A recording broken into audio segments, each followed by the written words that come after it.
Tenemos en línea a el autor de Revolución Scaloni, un viaje por la formación del entrenador campeón del mundo. Es el nuevo libro de Alejandro Wall, periodista deportivo, escritor, y lo tenemos en línea. ¿Cómo estás, Ale? Aquí Juan, Mariano y Juli te saludan. ¿Todo bien? Hola, Juan, ¿cómo están? Bien, todo bien. Gracias por atendernos. A ustedes. Bueno, fresquito el libro, ¿no? Lo presentaste hace pocas semanas, tengo entendido. Sí. Es novedad de junio de este mes de Planeta. Libro que empezamos a pensar ya desde el año pasado.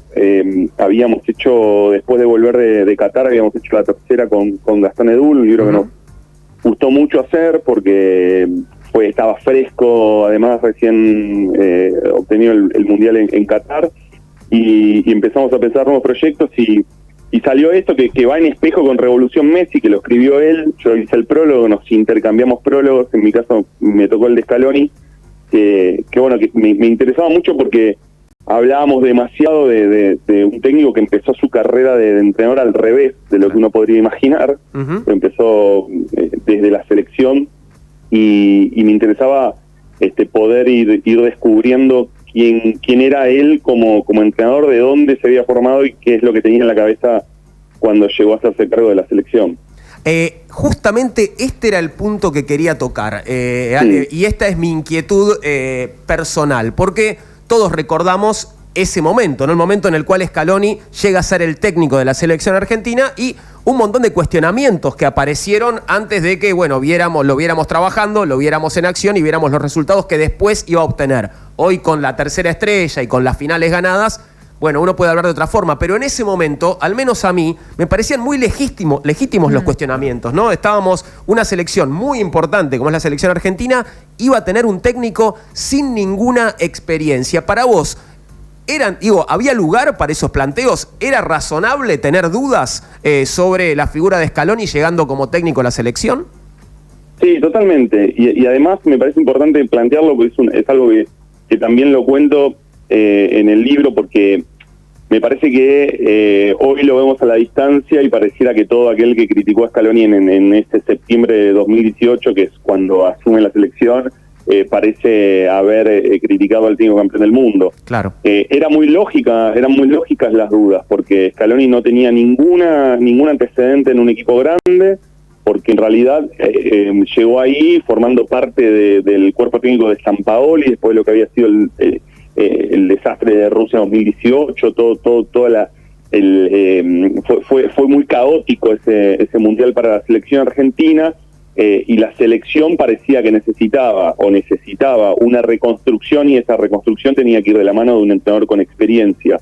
Ahí en ese tiempo y en esa búsqueda yo empecé a revisar incluso todas las conferencias de prensa que daba Scaloni, y es cierto que a la distancia uno lo ve, y Scaloni, sus colaboradores, quienes están ahí también te lo dicen, tenía bastante claro qué es lo que había que hacer. Él había llegado como interino, él sostenía un discurso en el que lo que quería hacer era formar jugadores de selección. La selección estaba entrando en una etapa de transición de futbolistas que se iba a dar precisamente después con él, pero él tomaba el cargo como un interinato, ¿no?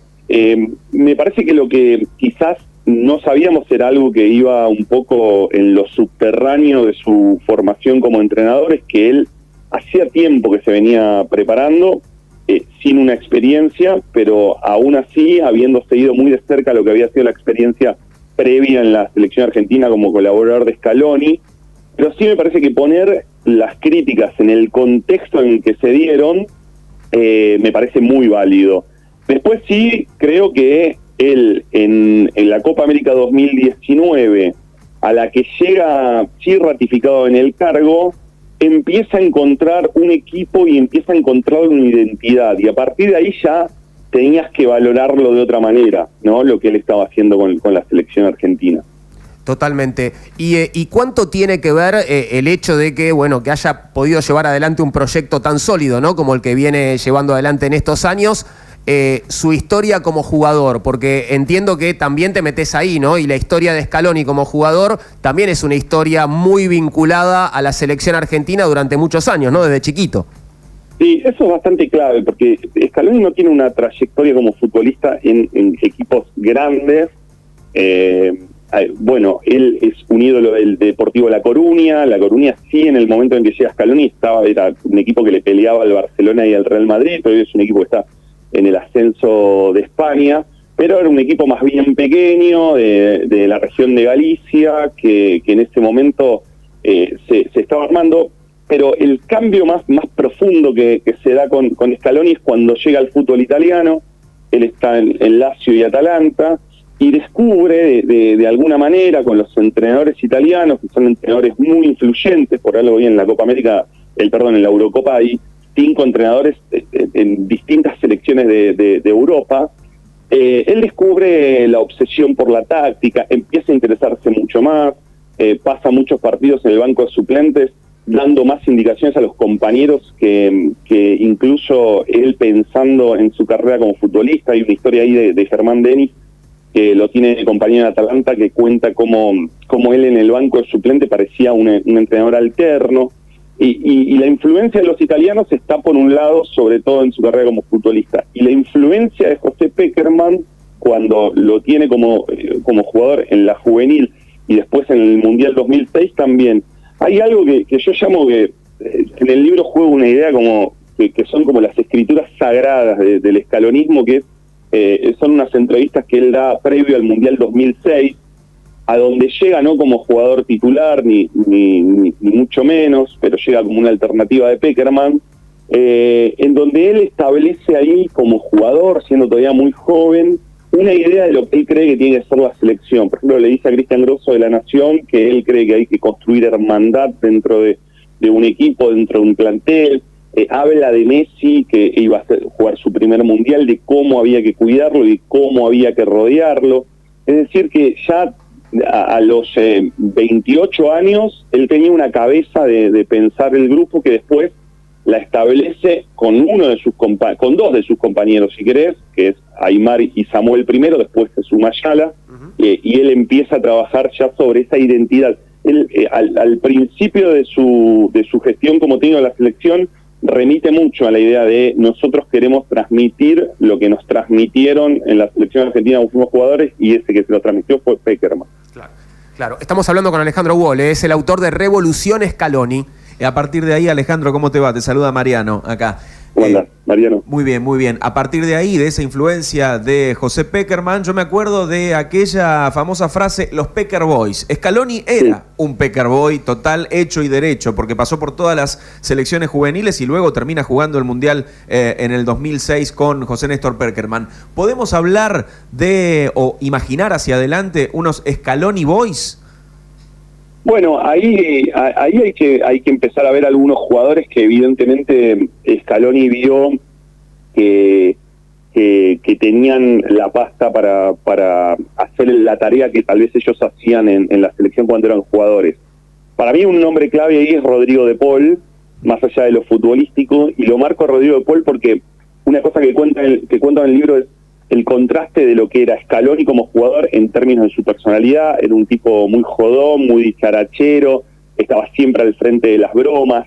En la intimidad también suele ser así, mucho más campechano, un pie de pujato, el gringo, jodón.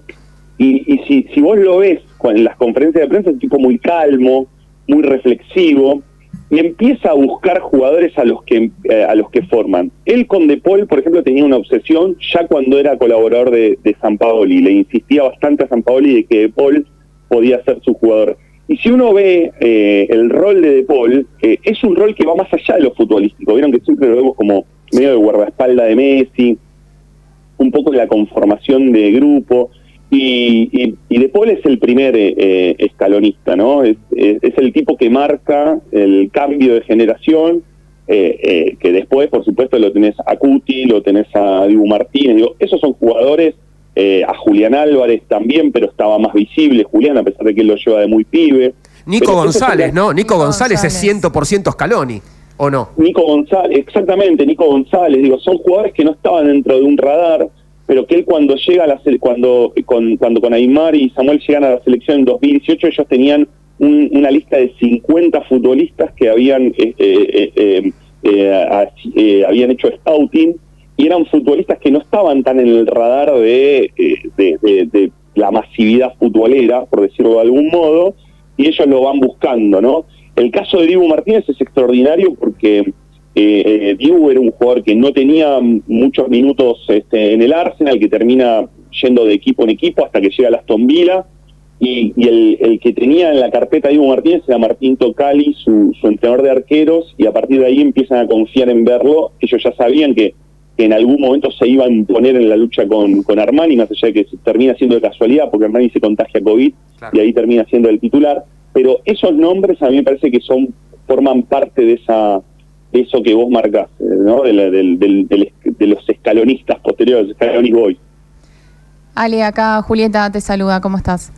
Hola, Juli. Me quedó resonando que hablaste de la palabra hermandad, que se notó en el partido, en el gol de Lautaro, cuando Julián Álvarez salta desde el banco y grita el gol, que se hizo bastante viral después, de la forma en la que lo grita, y esta disputa que se viene haciendo entre si tendría que jugar un solo 9, si tiene que jugar Julián o Lautaro, o Julián y Lautaro, justamente me queda resonando porque Scaloni agarra una selección que, si bien era unida, no la acompañaba el éxito, los resultados.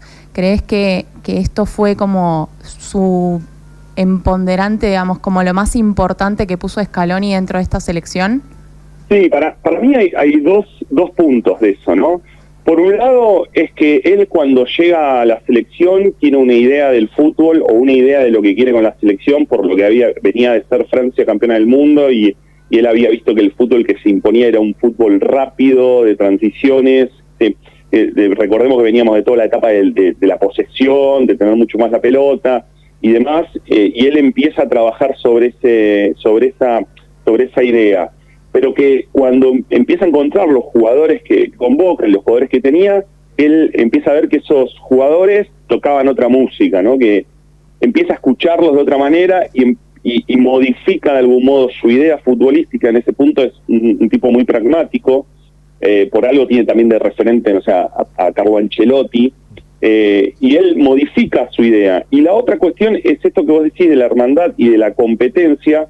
En ese previo al Mundial 2006, en esas notas de las que te hablo, él cuenta que nosotros tenemos que generar un vínculo entre nuestros compañeros en donde yo voy a querer matarme por conseguir el puesto, pero voy a querer matarme para que el otro, si me lo gana, esté bien en la cancha cuando le toque. Y hay algo de eso que me parece que él consiguió y construyó, y que se grafica bastante bien en que el primer jugador que lo va a abrazar cuando Argentina es campeón del mundo es Leandro Paredes. Es un jugador que era su jugador, su mediocentro, era el jugador que él quería tener de 5, y lo sacrifica durante el Mundial, ¿no? O sea, gana el puesto Enzo Fernández. Uh-huh. Y sin embargo él lo va a abrazar. Y hay algo del discurso de lo que él les habla a los jugadores. Yo hablé con algunos, y incluso con algunos de las primeras convocatorias, que les hablaban de eso, ¿no? De tener la competición, por supuesto, a tope, de querer ganarse el puesto, pero de saber que el que está dentro es un hermano de lucha futbolística, ¿no? Y me parece que ese momento de Julián gritando el gol de Lautaro, o de Lautaro abrazando a Julián cuando hizo un gol en Qatar que le había ganado el puesto, creo que habla un poco de lo que consiguió. Obviamente se nota, ¿no?, que consiguió convencer al plantel de su idea y logró esta hermandad. Ahora, no quedó ningún herido. Me acabo de acordar, por ejemplo, del Papu Gómez, ¿no? Digo, sí. ¿Hay heridos por Scaloni? ¿Hay jugadores o exjugadores de la selección que hoy puedan decir, a mí Scaloni me hizo mal? Bueno, la verdad es que yo hablé con jugadores que quedaron en el camino. Te doy un nombre que no tuvo problemas en que lo mencione, que es el Monito Vargas, que es un jugador de Vélez, que después se fue al Español de Barcelona, y ahora está en el fútbol chino, y fue uno de los primeros convocados, como el Piti Martínez. Pensemos todos los que eran los primeros convocados de Scaloni, ¿no? Claro. Y la verdad es que jugadores que después no siguieron en las convocatorias le reconocen mucho, le reconocen bastante. Jugadores que hoy son suplentes, que no, qué sé yo, el caso de Jerónimo Rulli también es un tipo que le reconoce determinadas miradas. Si buscamos entre los heridos, para mí el caso de Papu Gómez es algo no explicado, ¿no? Más allá de las múltiples hipótesis que se pueden establecer sobre qué pasó con el Papu, es algo no explicado que me no parece está la que hoy posta, ya no... perdón, te interrumpo, Ale, no está la posta, no es que los periodistas, ustedes saben lo que pasa realmente, pero no, nadie lo cuenta, no se sabe realmente qué pasó. La verdad es que yo en su momento he intentado hurgar en eso y encontré como distintas explicaciones, ninguna me termina de cerrar, y el propio Papu Gómez no habla, no lo cuenta. Entonces yo te tendría que decir que yo no lo sé, no lo tengo claro si lo tuviera que explicar. Que hubo una pelea, es evidente que hubo una pelea y que hubo una distancia, de eso no hay dudas. El motivo de esa distancia no lo sé. Yo tengo si querés, puedo tirar del hilo, digo, de lo que pasó. El Papu tuvo un doping positivo de un control que se le hizo antes del Mundial, ¿no?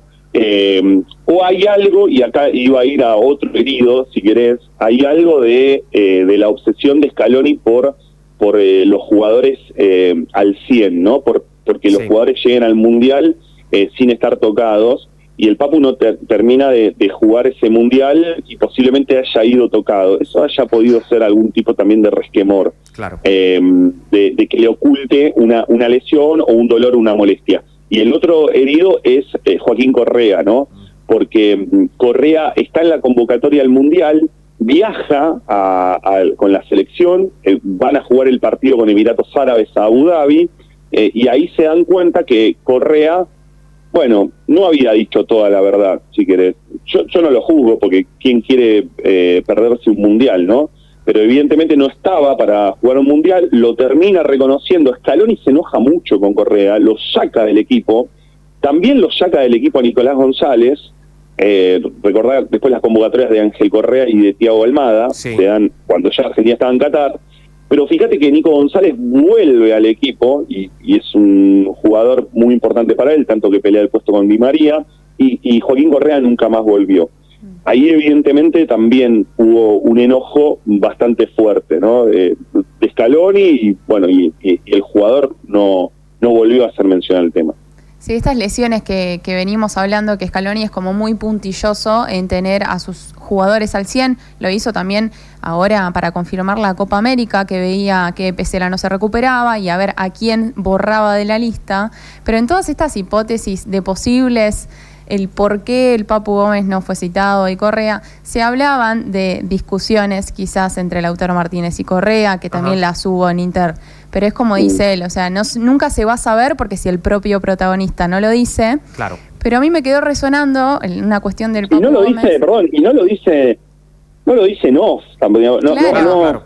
Me cuesta entrarle ahí a alguien que te diga, te dice, esta es la versión, ¿viste? O sea, es difícil. Sí, a mí me quedó resonando mucho esta historia del Papu Gómez, que se hizo como magia negra para él poder... hablaba de brujería, ¿no? Exacto, para él poder jugar. Si esto realmente es cierto o no, porque a mí también lo que me queda es... Los jugadores son muy creyentes de muchas religiones, de energías, de lo que sea. Mismo, creo que vos lo mencionabas en una nota, que es muy común que el jugador de fútbol rece o haga alguna predicación antes de ingresar o después de un gol. ¿Crees en esto, en que pudo haber existido alguna magia negra, algo turbio? Mira, es cierto que con la conformación de lo que son los futbolistas, con esta cosa cabulera que tienen, con armar altares en los vestuarios, quizás algo lo que vos te referías, yo lo que decía es que hay como una especie de crecimiento de los jugadores evangélicos, ¿no? Sí. Que rezan antes de los partidos. Hay como todo un fenómeno que en los 90 era más marginal, eran los atletas de Cristo, pero no había mucho más, y hoy están como mucho más desparramados en distintos planteles. Pero esto tiene más que ver con otra cosa, ¿no? Con la brujería y demás, que es cierto, es un plantel que cree en eso, que tenía cábalas, que comía caramelos en la mitad de la cancha antes de los partidos, o que tenía un muñequito determinado en el vestuario. Ese sí. Me cuesta creer que hayan detectado esa cuestión. Me parece que tuvo más que ver con otras cosas que se hablaron quizás posterior, o quizás el Papu... insisto, ocultó y que después se supieron.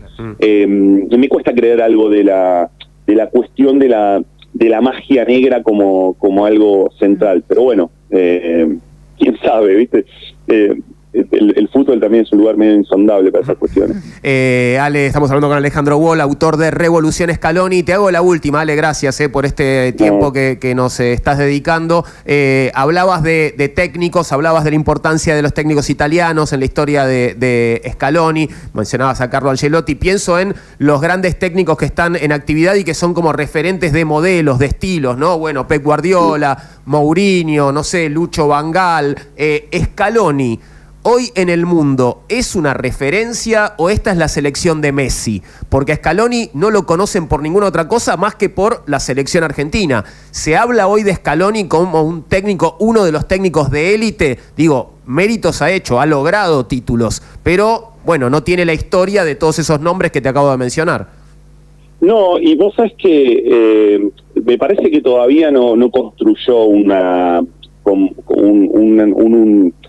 un universo de influencia Scaloni, no podemos hablar de una escuela, ¿no? Que en general en la que pensamos. Eso es bastante curioso, porque hoy vos en la Argentina tenés 3 entrenadores campeones del mundo, uno hace muy poquito falleció, César Luis Menotti, y ni hablar que hay un menotismo, ¿no? Claro. Nos pasamos discutiendo en el fútbol sobre menotismo y sobre bilardismo, ahí sí tenés niveles de influencia muy fuertes. Scaloni, de hecho, llega a la selección sin defensores, no había Scaloni, había críticos, pero no había defensores. Me parece que todavía no construyó esa escuela como la que tenés con Pep Guardiola, que hoy es el entrenador más influyente del mundo, o Marcelo Bielsa, ¿no? Incluso claro, te diría que por una cuestión hasta generacional, Bielsa hasta influyó a Guardiola. Son entrenadores que son una escuela, ¿no? Claro. Yo repasé los libros, ¿viste? Para tratar de entender un poco qué buscó Scaloni en Ancelotti, y Ancelotti tiene algunos libros publicados, uno muy interesante, se llama Liderazgo Tranquilo, y fue lo más cercano que encontré más allá de lo futbolístico. Valdano me contaba, para el libro, en una charla que tuvimos, me decía que él entiende el liderazgo de Scaloni como un liderazgo ecológico. Y un colaborador de Scaloni me hablaba del liderazgo ambiental, es decir, generar buenos climas, buenos ambientes de laburo en un plantel para también poder establecer una idea, que es una idea de juego, que es finalmente lo que es un equipo. Y Ancelotti tiene esa cosa de el liderazgo tranquilo. No estoy hablando de coaching ni nada de eso, en general no son cosas que me interesen, pero sí de cómo establecer cierto lugar de laburo, y en un vestuario también lo necesitas. Ay, me quedo con ganas de preguntarle más cosas, pero bueno, eso ya fue cuando un rato largo. Cuando quieran. Volvemos. Te volvemos a llamar. Muchas gracias, Ale, por este rato. Y está disponible, por supuesto, Revolución Scaloni. Búscalo en las librerías. Es el último de los libros de Ale, bueno, que viene ya en una secuencia, ¿no? Dedicada a esta selección. Y antes, bueno, a su corazoncito, uno para la academia, ¿no? Por supuesto. Muchas gracias a todos de ahí. A Juan, bueno, admiración además. Así que un abrazo enorme. Gracias, Ale, un abrazo. Muchas gracias nuevamente. Ale Wall, Alejandro Wall, autor de Revolución Scaloni.